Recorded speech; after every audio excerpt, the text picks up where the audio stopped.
seat.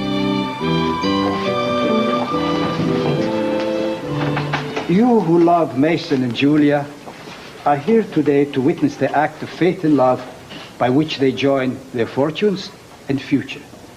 I use the word fortune advisedly in its old-fashioned sense.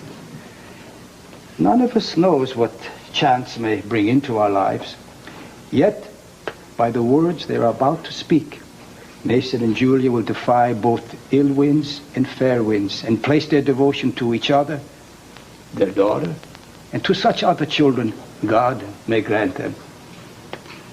Their life is not yet and never will be lived that is without some tragedy, unforeseen obstacles, anger, harsh words, and great blessings.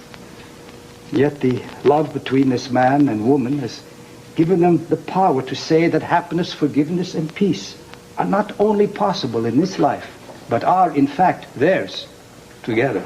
And this should be a humbling example for all of us and cause for great joy.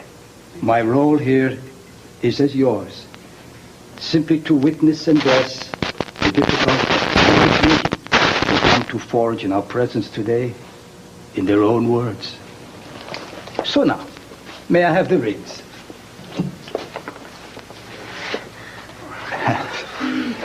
Mason, you may now speak your vows to your Julia and place the ring on her finger. Julia, take your ring.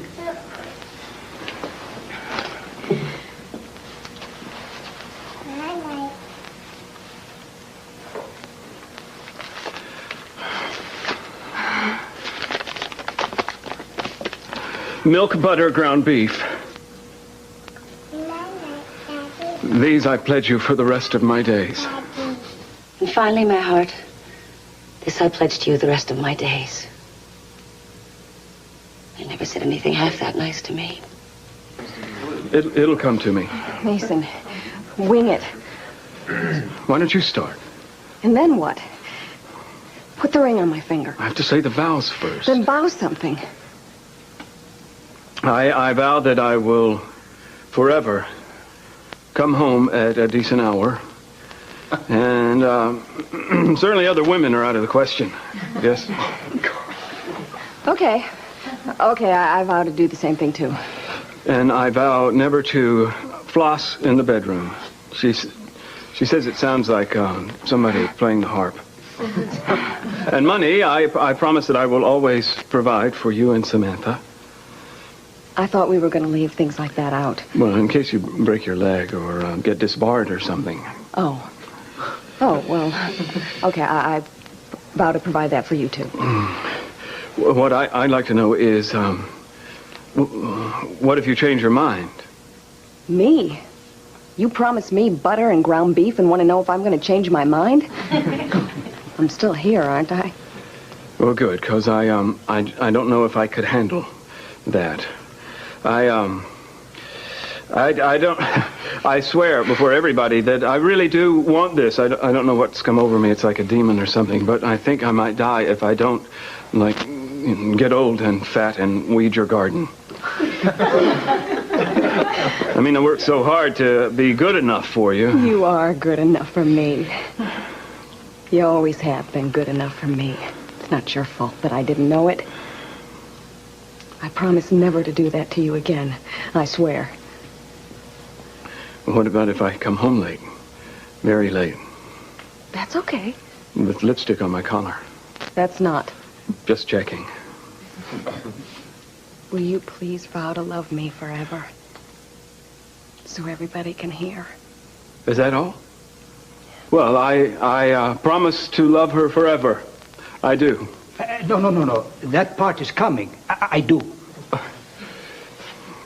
Is that enough? Yeah, that's enough. The rest we can work out. That's if you really meant it. Oh, I meant it. I vow that I meant it. And I vow to love you forever. I vow to try to understand rather than judge you. And I ask your forgiveness for all the times that I failed you. And all the times that I will fail you. And I vow that failure is not sufficient cause to render these vows null and void. Well, that's probably enough for the vows. Enough. Will you please exchange rings? Julia, do you take this man to be your husband in accordance with the vows you have just spoken? I do. And Mason, do you take this woman to be your bride in accordance with the vows you have just spoken? I do. Then, in sight of these witnesses, and with the power vested in me by Almighty God and man, I now happily pronounce you man and wife.